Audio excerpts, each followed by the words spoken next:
Expert கேரில் வந்து பார்த்தோன்னாக்கா 3 ink கம்பில்லர்னு சொல்லுவாங்க அவங்களுக்கு வந்து. அதாவது பார்த்தீங்கன்னாக்கா கிளாத்தை வந்து பார்த்தீங்கன்னா பஞ்ச் பண்ணி கொடுக்கும் அவங்களுக்கு. அதுக்காக தான் இந்த 3 இங்க் கம்பில்லர்னு சொல்லுவாங்க அவங்களுக்கு வந்து. அடுத்து பார்த்தீங்கன்னா அசமெட்ரிக்கல் பேடு, நார்மல் டைல்ஸ் தரையில் துவைக்கிறாப்புல இல்லாமல் கருங்கல்ல துவைக்கிறாப்புல வாஷிங் இருக்கு அவங்களுக்கு வந்து. அதுக்காக பார்த்தீங்கன்னா அசமெட்ரிக்கல் பேடு கொடுத்துருப்பாங்க அவங்களுக்கு வந்து. ஸ்க்ரப்பிங் பேடு பார்த்தீங்கன்னாக்கா 2 சைடுமே கொடுத்துருப்பாங்க அவங்களுக்கு வந்து. அதுபோல் பார்த்தீங்கன்னாக்கா லிண்ட் ஃபில்ட்ரு கொடுத்துருப்பாங்க அவங்களுக்கு வந்து.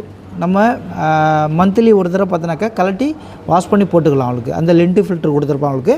அதுபோல் பம்பிங் டவர்னு சொல்லுவாங்க அவங்களுக்கு இது.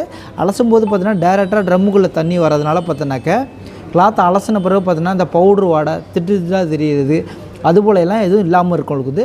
அதுபோல் ட்ரம் ஆப்ஷன் கொஞ்சம் பெஸ்ட்டாகவே இருக்கும் அவங்களுக்கு மற்ற பிராண்டை கம்பேர் பண்ணும்போது அவங்களுக்கு. அதுபோல் வந்து பார்த்தோன்னாக்கா டிடர்ஜென்ட்டு நம்ம இதில் தான் போடுறாப்புல இருக்கும் அவங்களுக்கு வந்து. சப்போஸ் நீலாம் கம்ஃபர்ட்டு இது போல் போடணும் அப்படின்னாக்கா அதுக்கு தனியாக ட்ரேவே கொடுத்துருப்பாங்க அவங்களுக்கு.